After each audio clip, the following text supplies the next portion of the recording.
Recording is on.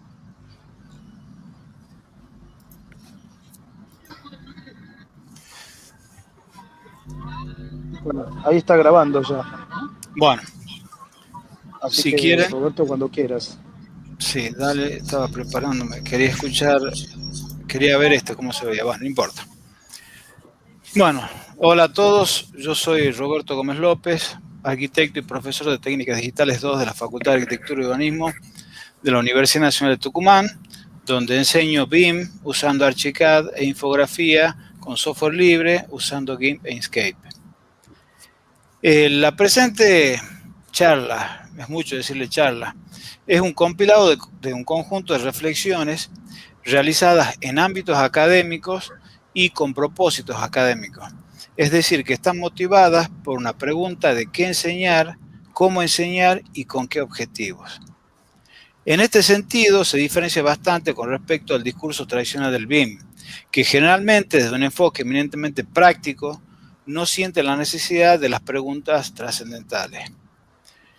El propósito que inspira esta pequeña charla es aportar a la discusión en el contexto de referencia del BIM y de esta forma contribuir a la definición de las estrategias de acción del ARBIM, que como ya se declaró en muchas oportunidades, tiene la explícita vocación de apoyar el desarrollo del BIM bajo software libre. Con respecto al carácter de la presentación, les voy a pedir indulgencia y comprensión por las deficiencias y carencias que posea mi exposición. Si bien hay algunos temas que tienen alguna elaboración de gráficos y de textos que extraje de otros trabajos, el presente en realidad es un armado informal de un conjunto de temas que no tienen el rigor y el pulido de un trabajo formal que este tipo de exposiciones debería tener por la complejidad y extensión. Sin embargo, entendiendo de que la idea del grupo es generar un espacio de debate donde hay que incentivar la participación y que esto implica de alguna forma, y que una forma de propiciarlo es relajar un poco las cuestiones formales y protocolares, y por eso es que me animo a presentar esta presentación en las condiciones que está. Desde ya les advierto que en algunos momentos podré guiarme de una guía que tengo, en otros casos tendré que improvisar porque no he tenido tiempo de cerrar todos los temas. Incluso hay algunos temas que me han quedado realmente, temas importantes que me han quedado en el tintero. Pero bueno, empecemos con la charla. ¿Qué significa BIM en coordenadas locales? Bueno, la intención es poner de manifiesto en un sintético juego de palabras la contradicción principal que entiendo contiene para nosotros la idea de BIM. Esto es la tensión entre lo global y lo local. La tecnología BIM fue concebida en el contexto del norte desarrollado, con la lógica de la globalización y bajo el paradigma tecnoeconómico del informacionalismo. Es decir, metafóricamente, en un sistema de coordenadas global o universal, si quieren utilizar la nomenclatura de AutoCAD. La implementación local que actualmente estamos discutiendo se realiza en un contexto muy diferente y hasta antagónico en muchos aspectos, lo que en el título de la presentación se trata de representar con el concepto de las coordenadas locales. Esta tensión global-local no siempre se visibiliza en el discurso tradicional del BIM, y es el origen de algunos de los problemas de la idea de BIM que voy a exponer. Abordar esta dialéctica desde una perspectiva abierta y constructiva requiere que nos abstengamos de demonizar prejuiciosamente cualquiera de sus polos, resistiendo tanto al dogmatismo que rechaza lo global al equipararlo con el neoliberalismo depredador, como así también su contraparte, el dogmatismo que lo idealiza, despreciando lo local como atrasado, decadente e inoperante. Este doble juego simbólico de la metáfora de lo global local pretendo que represente también otra tensión más profunda y esencial que contiene la idea de BIM.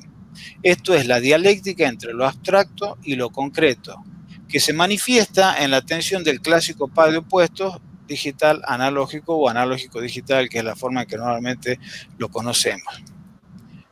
El BIM es una tecnología que explícitamente se propone como objetivo alcanzar la informatización total de la producción arquitectónica. Es decir, digitalizar toda la información involucrada y automatizar toda labor que sea factible. Incluso con la ayuda de la inteligencia artificial, que son algunas cosas que están empezando a incorporarse en diferentes sistemas informáticos en este momento, se propone reemplazar o asistir o reemplazar incluso al ser humano en la toma de decisiones. Bueno, para vislumbrar este futuro utópico, distópico, según la posición de cada uno, basta con consultar las perspectivas que los entendidos del BIM graban en videos en YouTube y ver cómo al poco tiempo el desarrollo tecnológico lo va confirmando. Bueno, muy sintéticamente la dialéctica o la discusión que subyace dentro del polo digital analógico es la discusión sobre la capacidad real que las abstracciones informáticas tienen para representar la realidad. Toda representación es un recorte mutilante de la infinita complejidad de lo real concreto. Pero por sobre todo, se impugna el paradigma positivista del espacio cartesiano y de la representación geométrica, como incapaz de contener el mundo existencial y fenomenológico de la arquitectura. Bueno, esto como para dar una pequeña introducción de cuál es lo que pretendo que sea el contexto de la charla.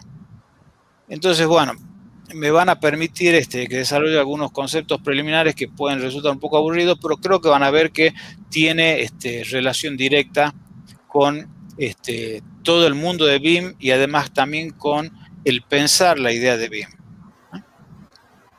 Bueno, el doctor Juan Zamaja fue un destacado intelectual argentino, ya falleció hace unos años, especializado en metodología de la investigación. Yo tuve la suerte de conocerlo y asistir a uno de sus cursos, que si mal no me recuerdo fue en el 2003 en Tucumán, 2002-2003 en Tucumán, y en esa oportunidad él expuso en un lenguaje franco y sencillo lo que también está en su obra, en términos mucho más crípticos y técnicos, que es lo que él denomina la dialéctica de las matrices de datos, y que creo que es una idea fundamental para entender el concepto del contexto determinante y de un montón de conceptos básicos dentro del BIM. Van a ver que todo lo que es el desarrollo de la modelización de los sistemas BIM responden en gran medida a una serie de desarrollos teóricos que ya existían con respecto a la investigación. Bueno, concretamente, bueno, lo que tenemos en pantalla es justamente un gráfico en muy mala calidad porque es de un libro bastante viejo, de lo que plantea son sus matrices de datos, ¿no? Entonces, concretamente explicó que en todo proceso de investigación, ya sea formal o informal, o sea, ya sea una investigación científica o simplemente una curiosidad en nuestras vidas, cuando reflexionamos sobre un problema, nos representamos la realidad en un conjunto de jerarquías de datos, compuesta por una matriz que posee por lo menos 3 niveles de integración.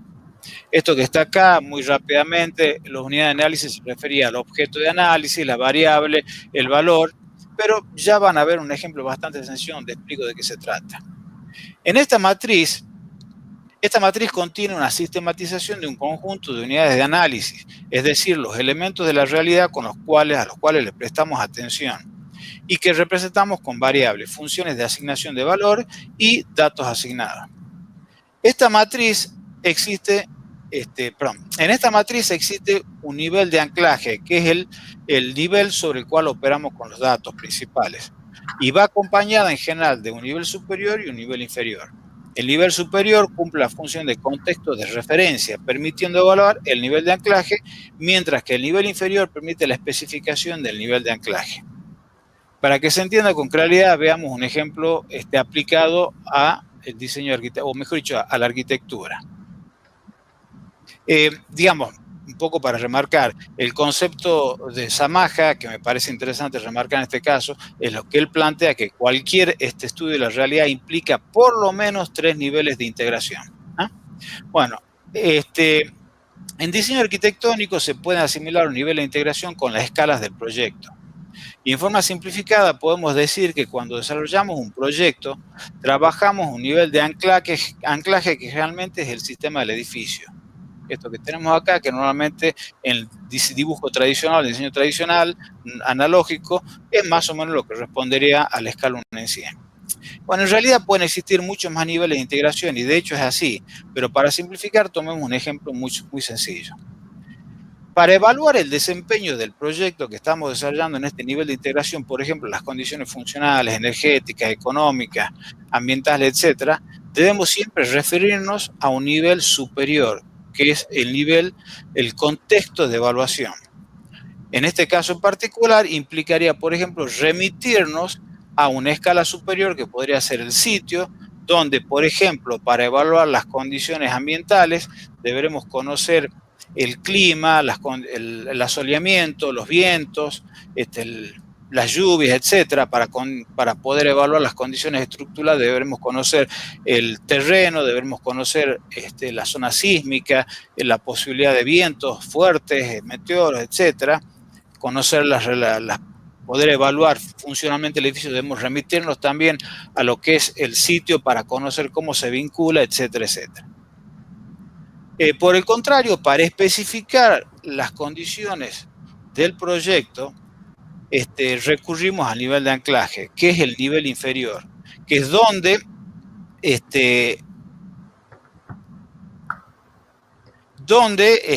lo que hacemos es describir el proyecto en términos de sus componentes constructivos. Si ustedes se fijan, ya podemos empezar a ver, bueno, un poco lo explico también al tema bueno, no está aclarado acá. Esto que está acá representa la realidad concreta. La realidad es una complejidad, una alta complejidad. Cuando nosotros pensamos la realidad, lo que hacemos es hacer un recorte, una abstracción de esa realidad. Y en general, y eso es lo que plantea Zamaja, cuando armamos el sistema de lo que nosotros estamos pensando, en general lo que tenemos son diferentes niveles de integración donde operamos con un nivel, evaluamos con un nivel superior y especificamos con un nivel inferior. Y esto es básicamente lo que es un sistema BIM. Si ustedes se fijan, el modelo del sistema BIM, o en realidad también de otros sistemas informáticos, es el edificio con el cual estamos trabajando.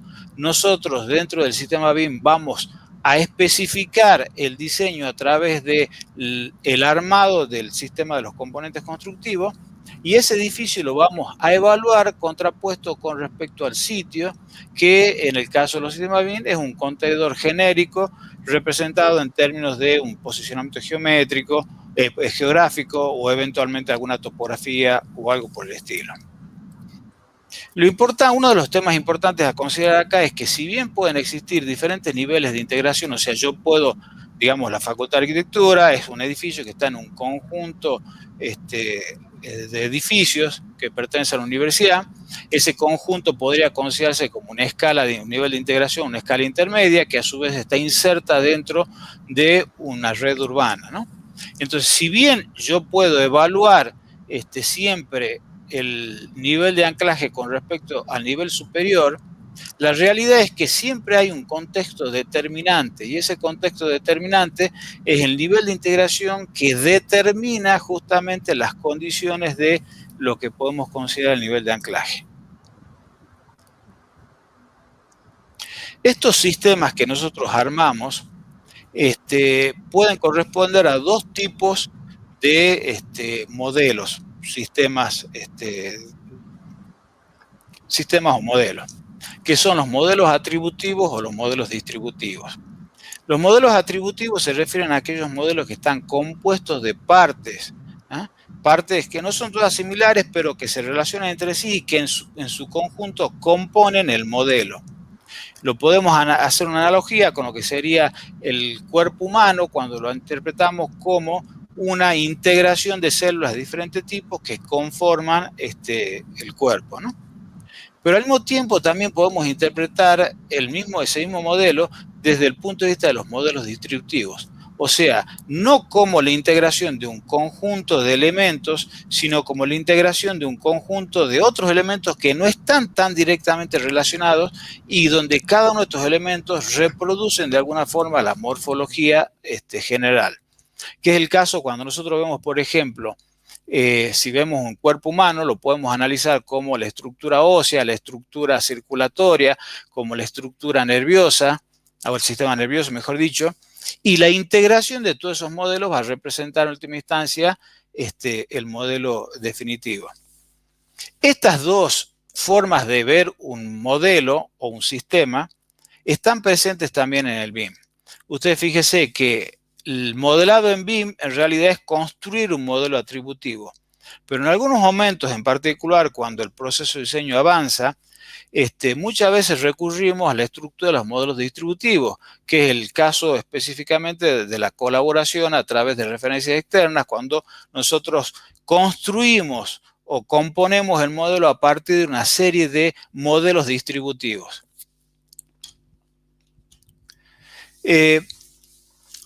Las matrices de datos, esta matriz de datos que estoy exponiendo, tienen algunas dimensiones, digamos, tienen dos principales dimensiones. Una es justamente los niveles de integración, que se refiere al nivel de la realidad, de integración de la realidad que yo estoy recortando. Y en segundo lugar, lo que serían los grados de abstracción con la cual yo puedo representar ese nivel de integración. Entonces, bueno, en el caso de arriba, bueno, tenemos lo que acabo de explicar, los niveles de integración de la realidad en arquitectura, donde yo puedo hablar del sistema urbano, del conjunto, el edificio, el sector, el componente, y al mismo tiempo cualquiera de estos sistemas yo lo puedo representar en mayor o menor nivel de abstracción. Todo esto que estoy exponiendo está en textos de filosofía, de metodología de la investigación, que en general son muy anteriores al BIM. Y ustedes pueden ver que todos estos elementos tienen relación directa con los elementos que componen el BIM. Por ejemplo, los grados de abstracción tienen relación directa con lo que se denomina el nivel de detalle o en algunos casos también el nivel de desarrollo. Y bueno, los niveles de integración incluso existen algunos trabajos que, a pesar de que el BIM trabaja anclado en el edificio con elementos, componentes constructivos, existen ciertos textos de la parte de BIM donde se avanza en tratar de identificar ciertos niveles de integración que reemplacen lo que sería el sistema de escala tradicional. Incluso esto que está acá, no siempre fue bien entendido por los sistemas BIM. Por ejemplo, Archicad, cuando empezó a implementar el concepto de grado de abstracción, o mejor dicho, del nivel de detalle, digamos, hizo una primera metáfora con lo que se hacía en arquitectura con la escala y implementó un nivel de detalle que era automático en función del grado de la escala del dibujo que uno seleccionara. Esta concepción, que es propia del modelado analógico, donde la escala impone automáticamente un nivel de abstracción por la necesidad, digamos, por el tamaño físico de los gráficos y al mismo tiempo por la abstracción natural que producen los sentidos como la vista, en el diseño digital cambia radicalmente porque la posibilidad de hacer zoom hace que desaparezca la abstracción natural de un gráfico. Entonces, ese sistema de Archicad de combinar el grado de abstracción con la escala tuvo que ser modificado posteriormente, diferenciando lo que es el nivel de detalle. Bueno, la idea era utilizar estos elementos para poder empezar a utilizarlos dentro de lo que es el desarrollo de la idea. Pero lo primero que voy a hacer es revisar lo que es la definición de BIM. Bueno, ustedes conocen, hay dos grandes definiciones, dos tipos grandes de definiciones de BIM. Una es la primera definición, que era un tipo de aplicación informática y diseño asistido, Revit, Archicad, Plan, etc. Con el tiempo esta definición fue abandonada por una definición que habla de una metodología colaborativa del emprendimiento de la arquitectura, la ingeniería y la construcción, donde incluso se llega ya con bastante virulencia en algunos casos a rechazar directamente la primigenia definición, planteando de que el BIM no es una aplicación. No puede ser una aplicación, sino que es una metodología. Bueno, yo no concuerdo un poco con estas definiciones, entonces voy a proponer una especie de tercera definición, que es la definición del BIM como una técnica de modelado basada en una ontología que articula todos los niveles de integración del dominio arquitectónico. Bueno, para explicar un poco esto, vamos a ver. Bueno, yo voy a proponer entender el BIM como técnica de creación de modelos arquitectónicos. Para poder entender el concepto de técnica tenemos que pasar del concepto de las aplicaciones comerciales al de técnicas. Y para eso, primero lo que tenemos que hacer es abstraer los núcleos de las funcionalidades genéricas que tienen las aplicaciones actuales. Con este objetivo, las aplicaciones informáticas. Con este objetivo partiremos de las categorías de facto que existen y que son definidas intuitivamente en base al agrupamiento por afinidades funcionales, por ejemplo, sistemas CAD, render, BIM, etc. Para superar la ambigüedad propia de las variaciones que produce la evolución de la tecnología en el tiempo, recurriremos al concepto informático de ontología. La ontología de una aplicación es el conjunto de tipos de datos, relaciones entre tipo y operaciones que definen esta aplicación y pueden usarse como firma para desarrollar una taxonomía de las técnicas. En términos de las matrices de datos, la ontología representaría el sistema jerárquico de unidades de análisis.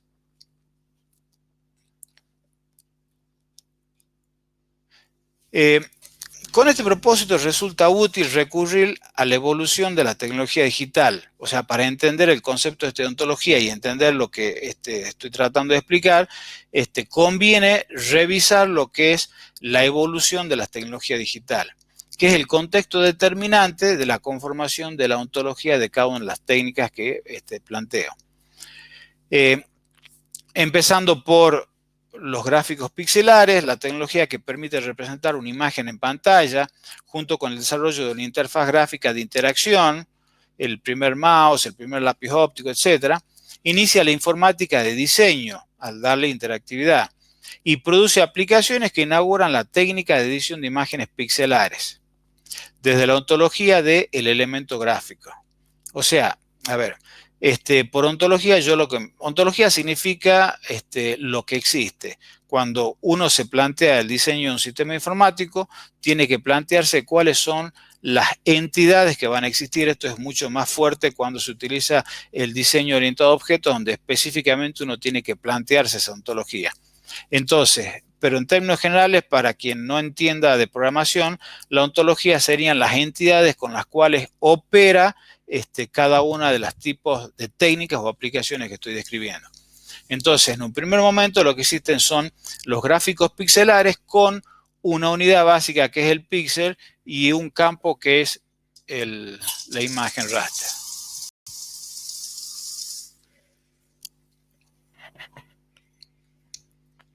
Sobre la tecnología de la imagen pixelar, se desarrolla una nueva capa de abstracción implementando la geometría del plano, dando nacimiento a una familia de aplicaciones de gráficos vectoriales basado en la ontología de los elementos gráficos planos, donde el K2D es una de sus derivaciones principales en analogía al dibujo técnico manual. Es importante entender que todas estas cosas que se van desarrollando son siempre en analogía a algo de la realidad, porque el programador trata de inspirarse siempre en la realidad para reproducir los procesos informáticamente. Entonces, cuando me refiero a que se implementa una nueva capa de abstracción, lo que estoy diciendo es que los gráficos digitales, los gráficos en 2D, utilizan los gráficos pixelares para representar la imagen a pantalla. Y en realidad lo que estamos viendo en pantalla es un gráfico pixelar y el gráfico 2D es una abstracción que contiene una base de datos que simplemente se simula a través del redibujo de la pantalla. Sobre la tecnología de la geometría plana se desarrolla una nueva capa de abstracción implementando la geometría espacial con una ontología basada en superficies y volúmenes, cuyos modelos tridimensionales dan nacimiento a la técnica de modelado 3D, en analogía con la producción de maquetas analógicas. Entre estas, el K3D, el render y la animación son sus derivados principales. La programación orientada a objetos agrega la última capa de abstracción para implementar lo que en el ambiente de los juegos se denomina mundos virtuales, es decir, la simulación de algún aspecto de la realidad a partir de su reproducción digital con objetos inteligentes. Esto en diseño asistido aplicado a la arquitectura implicó el surgimiento del BIM como ontología basada en los elementos constructivos, muros, forjados, columnas, etc., en clara analogía con la realidad constructiva. En síntesis, lo que se está planteando acá es entender que lo que define la técnica no es la aplicación, sino la representación de datos que utiliza y los elementos con los cuales opera. De esta forma podemos entender claramente que existen diferentes, incluso definidos por diferentes generaciones. Cuando hablo de la programación orientada a objetos, yo sé que la programación orientada a objetos arrancó muchísimos años, los años 80.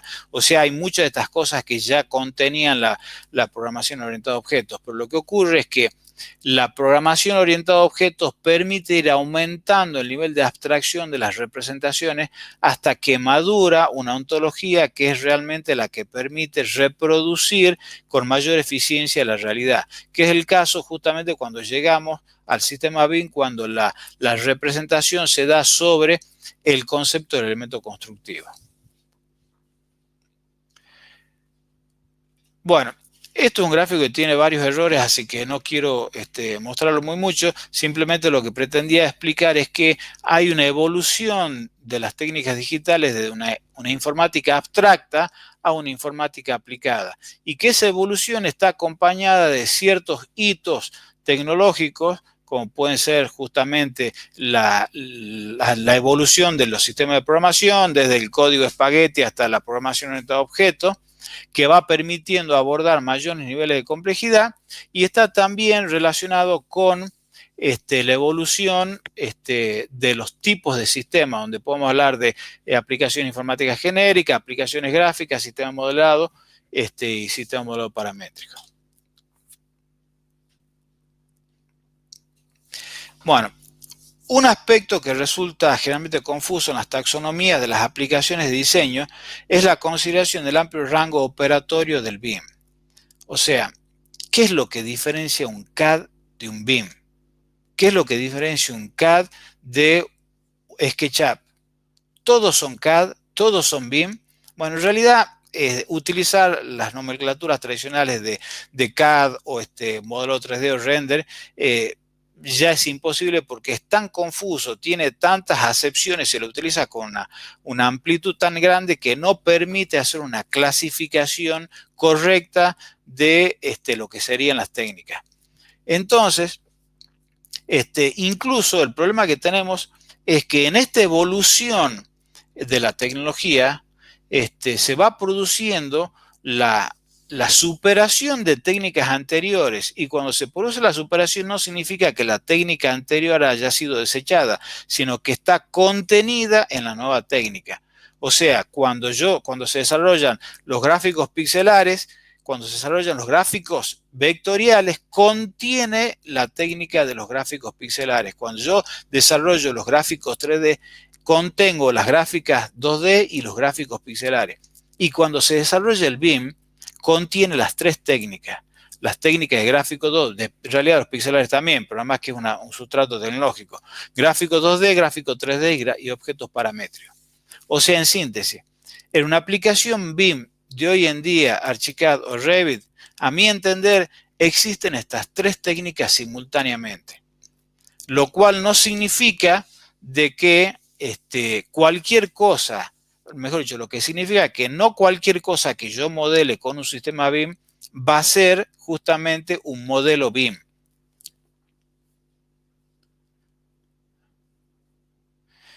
Hay un ejemplo bastante interesante que se puede ver en el caso, por ejemplo, de Archicad. Hay muchos modelos que se han desarrollado como demostración en Internet, modelos de edificios representativos, de edificios icónicos de la arquitectura, donde se trabaja todo con modelado 3D, con gráficos 3D. Entonces, a mi entender, con esta clasificación, con esta taxonomía, esos modelos no corresponde que se denominen BIM, en tanto la técnica, la representación que se está utilizando es la de los gráficos 3D.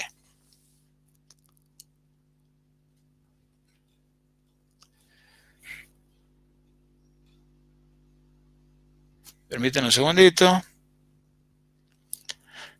Bueno, el BIM como técnica, definida como ontología, trabaja a un nivel de abstracción superior que el modelado 3D, porque trabaja con elementos constructivos, geometría más datos. No hay equivalencia bidimensional entre elementos constructivos y geometría 3D. La geometría 3D es una representación degradada del modelo BIM. donde en esa degradación yo pierdo justamente toda la parte, todos los metadatos y toda la información asociada a esos modelos. Pierdo la condición de elemento constructivo.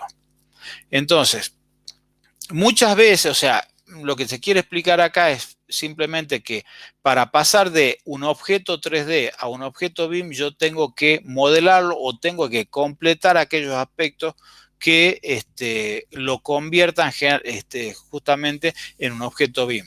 En cambio, un objeto BIM yo sí lo puedo degradar fácilmente a geometría 3D sin ningún problema. Bueno, al principio yo sugería que podía existir una nueva definición de los sistemas BIM, una definición que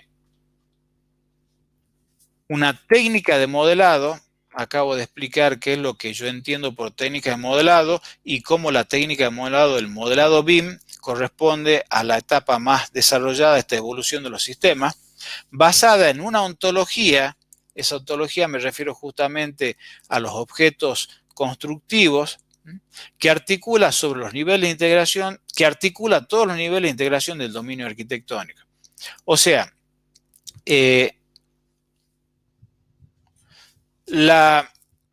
gran aporte que hacen los sistemas BIM, las aplicaciones BIM o la técnica BIM, es llegar a una ontología que me permite articular esta matriz de datos, permitiendo que haya una coordinación de la matriz de datos de todos los niveles de integración y en todos los tipos de modelos, modelos distributivos o atributivos, haciendo posible que las diferentes aplicaciones puedan compartir la información, puedan trabajar sobre la misma base o la misma representación de la realidad. Obviamente, una columna para la ingeniería tendrá cierto sentido diferente que para la arquitectura, pero el objeto columna es el mismo en todas las aplicaciones. Esto me permite a mí plantear que en muchas de las definiciones actuales o en muchas de las consideraciones actuales que se hace del BIM, se toman muchas veces sistemas que no coinciden con esta representación simplemente porque, y se los considera bien simplemente porque forman parte del proceso de informatización o porque han formado parte del proceso de informatización del emprendimiento, cosa que creo que no es correcto. No, acá tengo un pequeño problema. Bueno, crítica del BIM. Bueno, ¿qué es lo que... Permítame un segundito. Bueno, la idea era definir un poco lo que es lo que son los sistemas BIM, lo que es la técnica del BIM o definido el BIM. Lo que quería era, digamos, plantear cómo interpreto yo que se produce la explosión del BIM en los últimos años. Entonces, muy sintéticamente, más allá de las grandes variaciones en los niveles de industrialización que existieron y existen entre diferentes países, en general la industria de la construcción, en adelante IC, muchas veces lo pongo IC, en otras veces utilizo otro tipo de nomenclatura, por condiciones inherentes a su naturaleza como actividad fragmentada, heterogénea y dependiente fuertemente de la mano de obra, ha resistido su racionalización económica, en particular en el segmento de la vivienda, de los edificios urbanos de actividades múltiples, en contraposición con las obras de ingeniería civil y de infraestructura que han tenido importantes niveles de mecanización. O sea, partimos de un proceso de industrialización que ya viene de hace 2 siglos, con la revolución industrial, que ha avanzado muchísimo en su racionalización en muchas otras ramas de la industria, pero que siempre la industria de la construcción ha resistido su racionalización por sus condiciones particulares. La crisis del 2008, al impactar fuertemente en la industria de la construcción de los países centrales, cataliza procesos de reducción de costos de esta actividad, encontrando en la tecnología informática la manera de optimizar estos sistemas altamente complejos y distribuidos.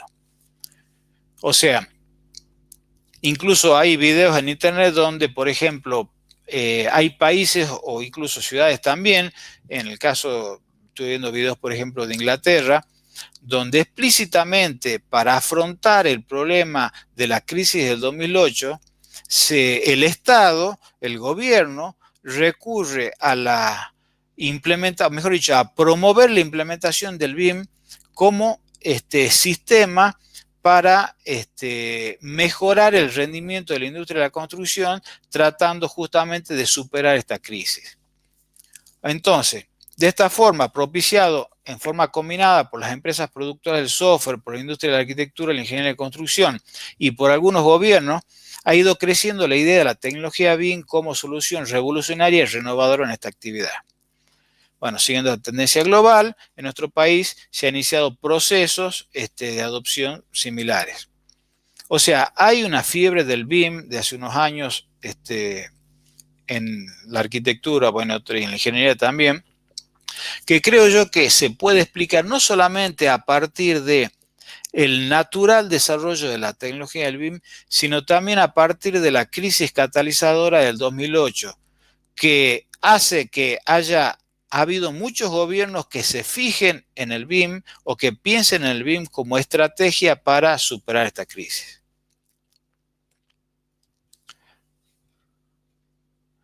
Ahora, volviendo al concepto de las matrices de datos, que creo que es un esquema muy sencillo, donde planteamos que siempre que hacemos una representación de la realidad, tiene que haber un contexto a partir del cual nosotros podemos evaluar ese problema o ese objeto de la realidad que estamos analizando. Si nosotros aplicamos esto justamente a la tecnología BIM, podemos ver que en general en toda la bibliografía, por lo menos la que yo he consultado, el nivel de integración que se utiliza para evaluar o para validar el BIM es justamente el emprendimiento de la arquitectura, la ingeniería y la construcción. O sea, en general, cuando uno se pone a analizar el BIM, se pone a ver tal aplicación o tal otra aplicación que interactúa con tal otra, que la colaboración, los servidores, cómo se hacen para trabajar, etcétera, etcétera, siempre se plantea como huésped o como contexto de análisis lo que es el emprendimiento de la arquitectura, la ingeniería y la construcción. Y no es que esté mal, pero si nos referimos a lo que es el concepto determinante que hemos visto al principio sobre que hay un nivel de integración que es el que realmente, o sea, yo puedo evaluar con respecto a cualquier nivel superior, pero hay siempre un nivel de integración que es el que resulta determinante del nivel de anclaje, en este caso el BIM. Si nos ponemos a analizar, por ejemplo, BIM Forum se ha planteado históricamente como un eje de fundamental importancia el problema de la educación, el problema de la academia. ¿Dónde está la academia representada en el contexto de un emprendimiento de la arquitectura, ingeniería y construcción? No está. O se ha planteado también, por ejemplo, el problema de la legislación. ¿Qué tipo de legislación tiene que adoptar el país para acompañar el proceso del BIM? O se ha planteado también el ejercicio de la profesión. Bueno, hay una serie de variables de análisis que no están contenidas en el nivel de integración del emprendimiento del BIM que hacen que quedarnos en el análisis del BIM únicamente como considerando como huésped o como nivel de integración superior al emprendimiento, haga que tengamos una visión reduccionista o fragmentaria. Porque entonces, por ejemplo, la cuestión ambiental o la cuestión energética aparece como un agregado que no siempre cierra dentro de la lógica de lo que es el emprendimiento, ¿no? Entonces, yo lo que voy a plantear es que el contexto determinante sobre el cual hay que evaluar el BIM no es el emprendimiento, sino que es la arquitectura. Ahora, entendiendo la arquitectura como el sistema institucional de conformación del hábitat humano. ¿Qué quiero decir esto? No me estoy refiriendo a la arquitectura como edificio, no me estoy refiriendo a la arquitectura como profesión, sino me estoy refiriendo a la arquitectura como un sistema institucional que las sociedades con Estado se dan para regular la conformación del hábitat. Si uno hace un repaso muy sintético de lo que podría ser la historia de la arquitectura, podríamos empezar quizás con nuestros ancestros primitivos que se ocultaban en las cuevas y que no tenían arquitectura. Si seguimos quizás con la evolución con la conformación de las tribus nómades, podremos ver que se empieza a desarrollar la arquitectura como edificio. No existe la arquitectura como diseño, como proyecto, sino que hay simplemente la arquitectura como objeto. Y es un objeto que es construido a partir de una transmisión de la tradición de las técnicas constructivas y que va evolucionando en función de un sistema de prueba-error para ir adaptando a las necesidades de esas poblaciones y a las condiciones ambientales. Con el surgir, digamos, de las tribus nómades pasamos a las tribus sedentarias y a la conformación de ciudades-estado a partir de la integración de diferentes tribus, lo cual plantea un nuevo estadio en el desarrollo que implica la generación de la ciudad-estado. Podemos tomar el proceso de sincretismo de las ciudades-estado griegas, que explica claramente cómo se va produciendo ese tramado de las tribus o de los clanes en la ciudad-estado y cómo también eso va teniendo su correspondencia dentro de lo que es digamos, el surgimiento de la ciudad.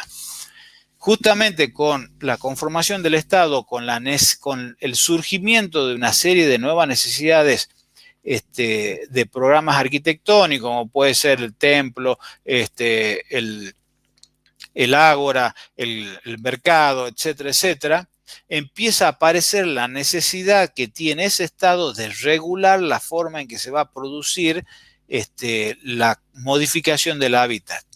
Y empiezan a aparecer cosas como, por ejemplo, en primer lugar quizás un artesano especializado, después la necesidad, con el tiempo por supuesto, la necesidad de que haya una educación, o sea, instituciones también dedicadas a la educación en ciertas áreas, después también el desarrollo de un marco legislativo que regule esta actividad, etcétera, etcétera, y así llegamos a la actividad donde podemos hablar de la arquitectura como sistema institucional para la conformación del hábitat. Entonces, si nosotros consideramos como nivel de contraste para la evaluación del BIM la arquitectura como sistema institucional, ahí sí podemos integrar elementos que son críticos para poder evaluar el BIM, como por ejemplo, cuál es el propósito de la arquitectura, cuál es el valor ambiental que puede tener un edificio, cuál es el valor simbólico que puede tener un edificio. Podemos incorporar el problema de la educación, cómo se vincula con el problema del BIM. Podemos incorporar un montón de cosas. Esto no es tan... yo creo que esto es importante. Por ejemplo, en Europa, a partir del Pacto de Bolonia, hace ya varias décadas, se inició un proceso de reconversión de los sistemas educativos universitarios. Yo no soy especialista en el tema, pero a partir de las críticas que yo he leído y he podido recoger, mucha gente, cuando se produce la reducción de la cantidad de años, por ejemplo, en las carreras de arquitectura, de 5 a 4 años, en algunos casos de 6 a 4 años, se plantea que lo que se está viendo como contexto para evaluar cómo se educa a un arquitecto es justamente este nivel de integración, el emprendimiento. Entonces, lo que se está haciendo es pensar en el arquitecto como un técnico que va a funcionar dentro de un emprendimiento para la producción de un bien económico. Cuando en realidad la labor del arquitecto debe ser o debe contener valores y elementos culturales, y de otro tipo que no están contenidos en la educación técnica, ¿no? Entonces, este tipo de cosas se pueden discutir en términos de cuál es el nivel de integración que corresponde, con el cual corresponde evaluar ciertos elementos. Bueno, si ustedes, en realidad esto no iba a venir, pero ya que está puesto acá, esto es del libro de uno de los popes del BIM, Charles Eastman, donde justamente cuando va a explicar el BIM y va a plantear cuál es el sistema general de donde se desarrolla el BIM y plantea el emprendimiento. No.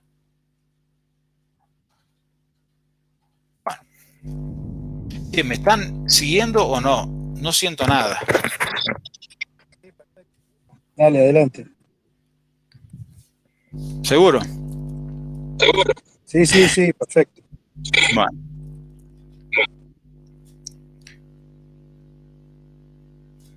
Salvo que quieras que te interrumpan con preguntas, pero pensé que medio como al No, final. no hay problema, les aclaro que no hay problema que me interrumpan con preguntas. Más que Bueno, preguntas eran observaciones, pero la dejamos para el final, Roberto, dale avanzar. Bueno, en general, la encomienda se expresa como una mezcla de requerimientos cualitativos y cuantitativos en términos abiertos, difusos y subjetivos, donde el diseñador empieza un proceso hermenéutico de interpretación y construcción del programa explícito e implícito, base para su desarrollo proyectual. Sea cual sea el proceso creativo al que adhiere el diseñador, deberá poner en juego este conjunto de factores movimiento para producir un concepto arquitectónico que deberá someter a la validación del comitente antes de continuar con el desarrollo constructivo del mismo, la heteronomía del proceso proyectual arquitectónico.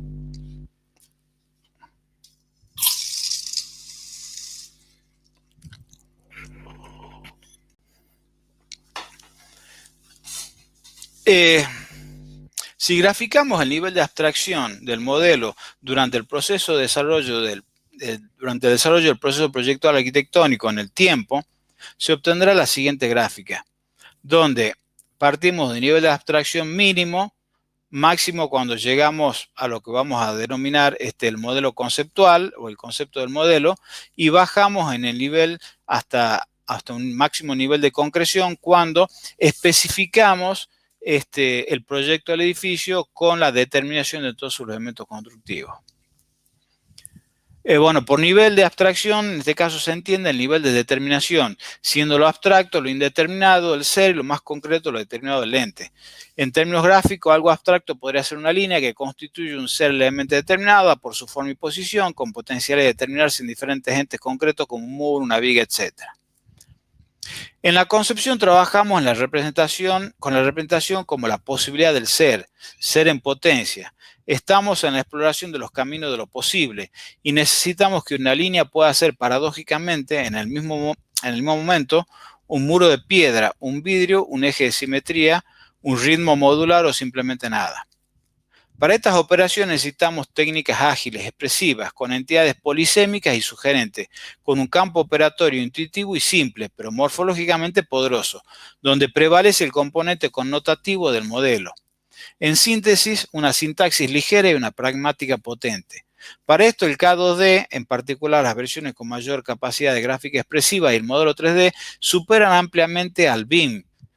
Cuando hablo de BIM me estoy refiriendo a la técnica, no estoy diciendo que no se pueda trabajar con K2D o con la técnica de modelado geométrico 2D en Archicad, sino lo que estoy hablando es que lo que estoy diciendo con esto es que empezar a diseñar a partir del uso directo de los elementos constructivos muchas veces no es conveniente porque es muy restrictivo. O sea, por el contrario, en la concreción, digamos, cuando pasamos de la parte de concepción a la parte de concreción, cuando se desarrolla el proyecto, necesitamos trabajar con entidades monosémicas que denoten sin ambigüedad en un campo operatorio claro y preciso. Es decir, una sintaxis precisa y robusta que permite el trabajo colaborativo, donde la pragmática pasa en segundo plano porque se opera con lo denotativo, con la información esencialmente cualitativa. Y para esto justamente sí, la técnica de modelado BIM es eficiente.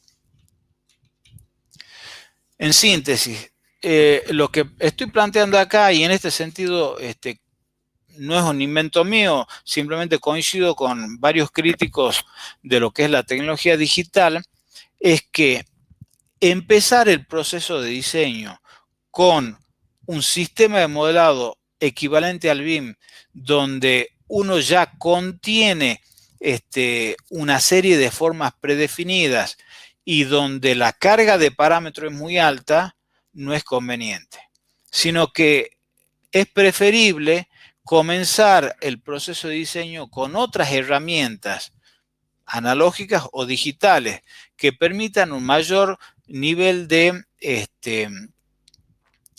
ambigüedad en la expresión, digamos, para permitir para permitir disparar ideas, la analogía con un conjunto de ideas que nos permitan un modelado más creativo.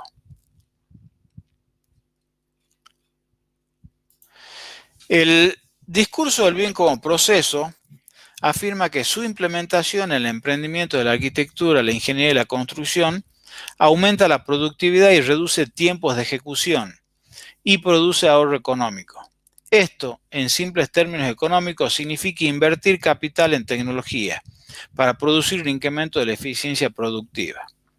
Aun suponiendo que la infraestructura tecnológica en nuestro país tuviera la conectividad necesaria para permitir desplegar el BIM y habilitar el trabajo colaborativo, situación que dista mucho de ser cierta, la mayor eficacia productiva no implica necesariamente reducción de costos, porque esto en realidad depende de los costos del capital necesario para adquirir esta tecnología. O sea, en síntesis, mayor eficiencia no significa siempre reducción de costos, porque esa mayor eficiencia puede ser a costa de una inversión tan importante que no me produzca reducción de costos. Para analizar esta aparente contradicción, recurriremos al gráfico del producto total de dos variables, de dos insumos variables, que frecuentemente se usan en los libros de economía.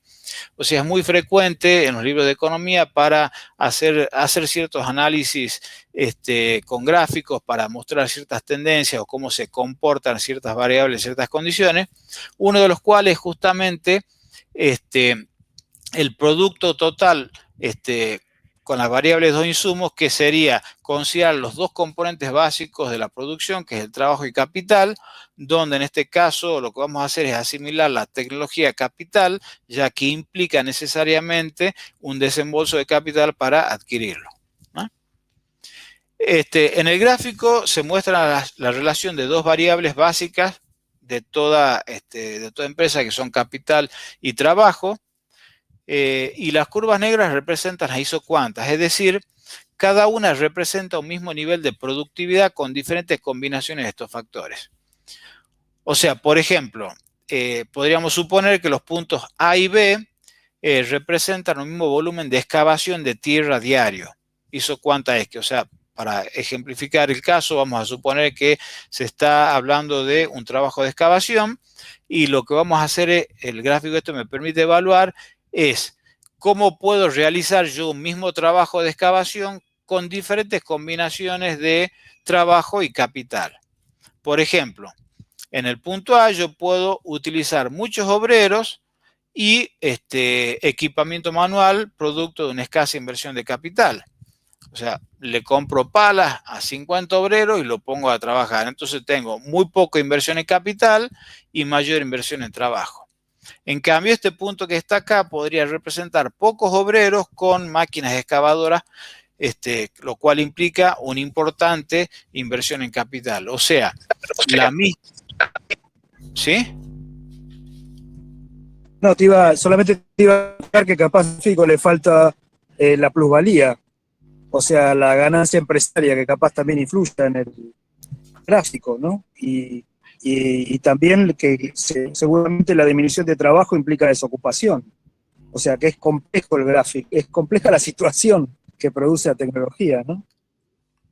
Está bien, de todas formas, esto es un modelo abstracto, no lo invento yo, esto está, si querés te puedo mostrar después el libro de donde lo saqué, pero lo que es simplemente es un juego para demostrar cómo se comportan ciertas variables en ciertas condiciones. Entonces, no, claro, es valioso, está muy bien el gráfico. Lo que plantea acá es que los economistas lo que dicen es que una empresa determinada optará entre todas estas condiciones, estas posibles combinaciones, para el nivel de producción deseado, el punto donde la relación de costos de estos dos insumos combinados sea menor. O sea, si viene una empresa a excavar un canal en Tucumán, lo que va a hacer es decir, bueno, ¿cuánto me cuesta invertir en máquinas y cuánto me cuesta pagarle a obreros no capacitados para producir la misma tarea? Entonces, para un mismo nivel de producción, en diferentes lugares con diferentes condiciones se pueden producir diferentes ecuaciones de costos y esto depende justamente de las condiciones de implantación. ¿Ah? Bueno, en este caso, si yo uno los puntos de mínima, digamos, de mínima combinación de trabajo y capital, obtengo lo que sepa, los diferentes niveles, los diferentes volúmenes de trabajo, obtengo lo que se llama la ruta de expansión. O sea, en términos generales, si una empresa en esta situación económica, digamos en Tucumán, no le conviene invertir en máquina, sino que lo que le conviene es trabajar con mano de obra barata, probablemente para aumentar su productividad, lo que le convenga es seguir con esta proporción de trabajo y capital y no simplemente invertir en tecnología para aumentar la eficiencia, porque cualquier desviación de esta ruta de expansión implica mayores costos. Con esto lo que quiero plantear y demostrar es que no siempre la eficiencia significa mayores costos, y mucho menos en Argentina, donde el costo del capital es el interés, y además la tecnología implica el consumo de dólares, que es justamente uno de los recursos que históricamente hemos tenido problemas. Es bastante interesante. Tenemos con algunos de los que están acá presentes en la charla, un ex compañero del colegio que es el gerente de Sapcania, no de Sapcania, de Scania. Yo sigo diciendo Sapcania porque ya me acostumbré hace mucho tiempo. Scania es una burbuja dentro de Tucumán. Es algo que, digamos, no tiene nada que ver con el mundo de Tucumán. Y nuestro amigo nos contaba que había iniciado un proceso, bueno, ya Scania tiene un alto nivel de mecanización, de robotización, y habían iniciado un proceso de desarrollo para producir un pequeño robotito que lleve ciertas piezas, porque acá lo que se hace, se producen ciertos engranajes que después se portan a Brasil para armar cajas de cambio de camiones. Entonces él contaba que en la fábrica se había iniciado un proceso para desarrollar unos robotitos que eran unos equipos que permitían llevar estos engranajes que ellos producían desde un lugar a 7 metros más adelante. Y que para hacer eso habían invertido algo así como 3 millones de dólares. Y yo lo miraba y le decía, ¿y cuánto te sale un obrero tucumano ponerlo para que lleve piezas 7 metros? ¿Y qué es lo que ocurre? En realidad ellos no están trabajando con la lógica de Tucumán, porque ellos trabajan con ciertos salarios, ciertas normas de contratación, como si fuera no un lugar, no si fuera Tucumán, sino fuera otro lugar, si fuera un lugar de Europa. Bueno, es un error común equiparar a la industria de la construcción con otras industrias. Mientras que es factible suponer la reingeniería de una fábrica para modificar su estructura de costos como un hecho aislado producto de la voluntad de un agente privado, el equivalente en la industria de la construcción implicaría actuar sobre una gran parte de la economía de una región o país, materias primas, industria, transporte, cadena de comercialización, actividad profesional, etc., lo cual requiere de políticas económicas a desplegar desde el gobierno. O sea, Scania puede hacer una reingeniería de su fábrica, porque es un elemento acotado de la realidad. Pero la industria de la construcción no es tan sencillo, porque en la industria de la construcción como justamente tengo un conjunto de sistemas, el problema de la materia prima, el transporte, la cadena de comercialización, es tan complejo que es muy difícil hacer una reingeniería fácil y sencilla de la industria de la construcción. Y obviamente, en general, va a requerir la intervención de políticas del Estado. Por otro lado, si hacemos esto es un gráfico viejo que saqué de internet, si vemos el nivel de industrialización de los diferentes países, podemos ver claramente que, bueno, eso ya lo sabíamos sin ver el gráfico, que Argentina no está en el grupo de los países más desarrollados. Con lo cual, plantearse la posibilidad de el BIM en los mismos términos que se plantea en los países desarrollados es bastante complicado, ¿no? Ahora, esto no significa que nosotros debamos rechazar el BIM, por varios motivos. En primer lugar, porque hay ciertas tendencias que terminan imponiéndose a largo plazo, y el informacionalismo como paradigma tecnoeconómico va a terminar imponiendo esta lógica y la lógica de la globalización independientemente de las condiciones locales del país. Y en segundo lugar, porque el BIM como nuevo paradigma de diseño tiene áreas donde sí efectivamente